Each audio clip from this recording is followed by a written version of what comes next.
Dengan menumpang kapal motor Ciremai, ratusan pengungsi korban kerusuhan Wamena tiba di Pelabuhan Makassar pada Sabtu sore.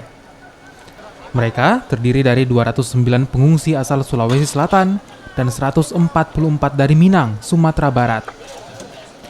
Beberapa di antaranya harus ditandu dari kapal oleh petugas karena kelelahan dan sakit.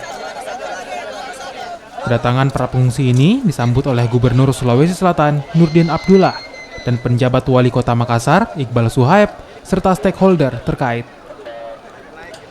Tiba di pelabuhan, para pengungsi kemudian didata dan menjalani pemeriksaan kesehatan sebelum kembali ke kampung halaman masing-masing.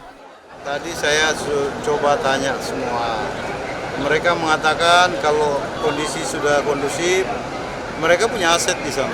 Ya, mereka punya rumah.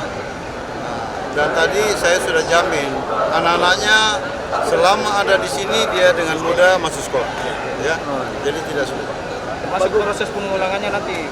Ya nanti kita atur, ya. Yang penting mereka kita obati dulu traumanya. Ya. Trauma lagi mau kembali ke Wamena. Tidak ada rencana mau kembali tahun depan? Bikin usaha di sana?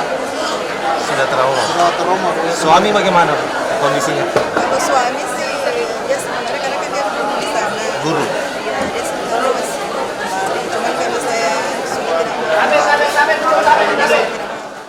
Kedatangan pengungsi melalui jalur laut ini merupakan gelombang ketiga. Jumlah warga Sulsel yang telah mengungsi ke Makassar diperkirakan mencapai 400 orang lebih. Arif Tirtana, Kompas TV Makassar, Sulawesi Selatan.